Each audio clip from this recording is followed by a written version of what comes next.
was at West Hancock for a few years, and while I was there, you're somewhat isolated.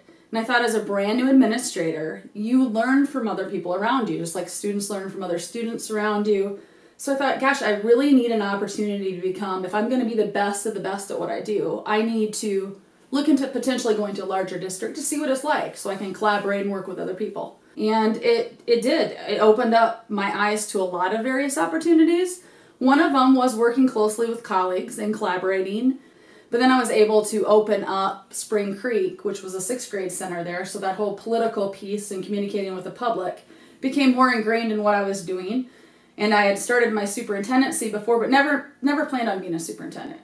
Because what I love about my job, the best part I should say, is my involvement with students. I mean, I enjoy getting in classrooms. I enjoy seeing what they're doing, what they're learning about. There's a lot of things that are great about West Marshall, just like there's a lot of things great about Ottumwa. And we did a lot of really good things in those 3 years. So I again had a couple different mentors say, hey, Nicole, you need to look at Ottumwa. I think your skill set matches what they're looking for.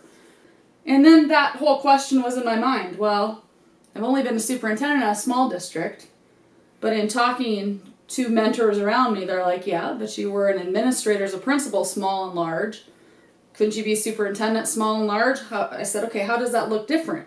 So Tom Downs was the one that hired me. He's retired now, but as superintendent at Southeast Polk, and we talked through it, and he says, it's just a larger scale, Nicole. You don't have to wear all the hats all the time. You get to rely on those key people and support them versus constantly throwing off those hats and changing them around. He goes, you're good at supporting people. You're effective at communicating with people. So what would be the barrier to keep you from being an Ottumwa superintendent?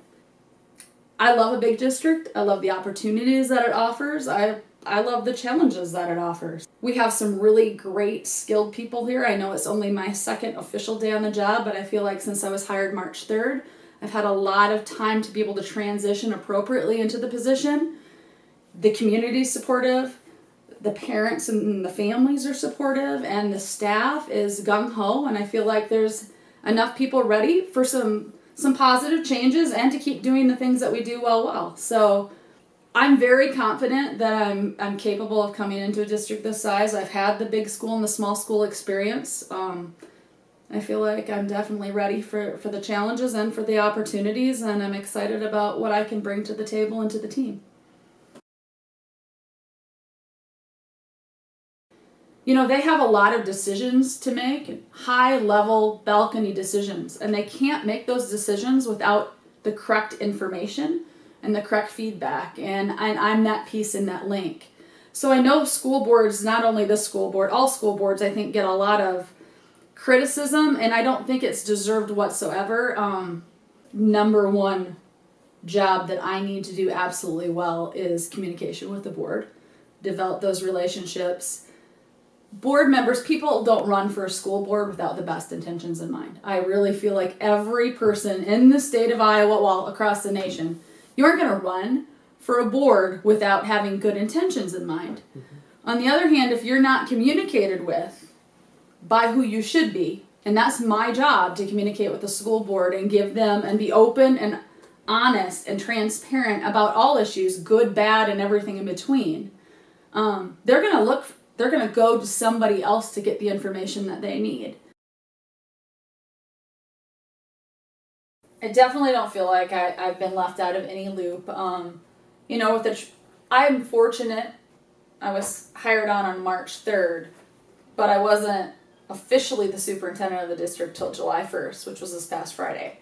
So in that period of time, systems have to keep operating and jobs have to keep getting done. So it was something I knew was being talked about and discussed, and I knew from the start of when I interviewed that Schaefer Stadium was being looked at because there needed to be some renovations there, along with the preschool, a new preschool being built. So I know those were two things that were coming ahead for Ottumwa.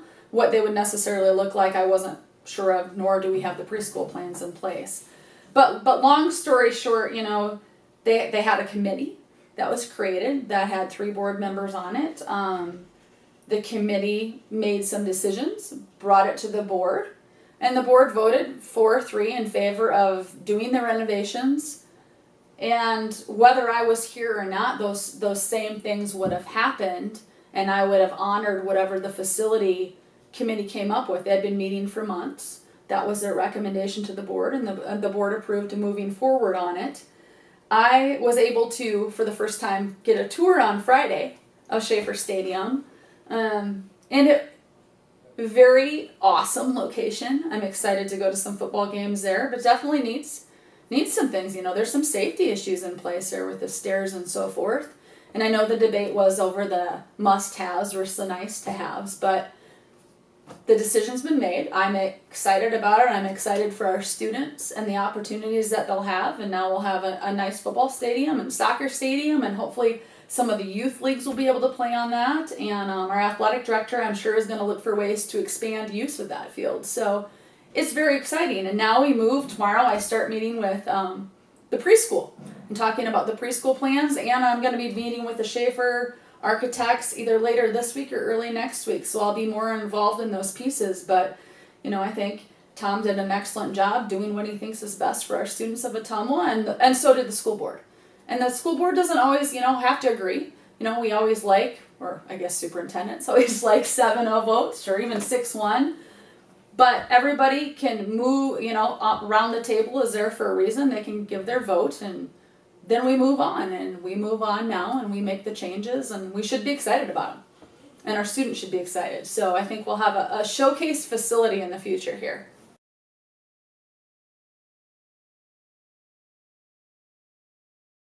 I don't think there's any barriers that can't be overcome. I feel like we have the opportunity still for local control to set up our school system in the best way possible to serve our students. I don't always think more money fixes all the problems.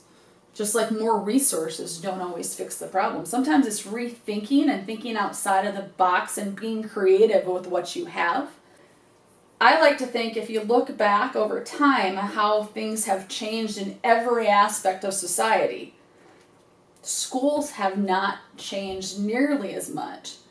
I mean, if you think back when you went to school, I went to school, you sat in your desk. Yeah, they might be in pods now. Occasionally you might be at a larger group or a small group desk, but really, your teacher's in front of the room, sage on the stage, giving some direct instruction. You've got some small group work. It looks pretty similar. A little more technology integration.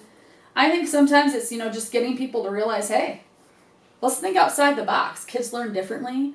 You have 2- and 3-year-olds that are on iPads creating things. I mean, it's amazing. We can create some creative thinkers and problem solvers and 21st century learners.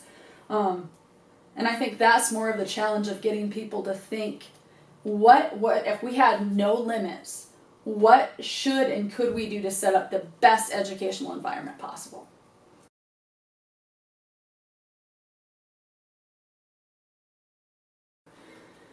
Here to me is just like a student in the classroom. If you can continue to show improvements in your operations, in your system, in your data of student growth, to me, that's great. I mean, you're showing improvements, but that data is going to have to be showing those improvements. And it's not just student achievement. I'm not just about the data from standardized assessments. I mean, it's about the whole child as well. And we do only control a portion of their day, but with that said, we need to focus on the part we can control and provide the best opportunities during those times. I think another huge mark here to show progress will be community relations, public perceptions of the district. Can we create an organizational chart and a communication guide that clearly shows some structure? If you're a teacher, do you know who to ask questions if you're wondering about the literacy curriculum? All of those pieces, so people feel like they can get the answers from someone, that someone's going to be honest with them, and that there's a framework to be followed. Another huge piece I think we need to focus on and identify is what is our vision? What is our goals? You can't know if you succeeded if you don't have an end goal in mind, and what are your steps going to be to get there?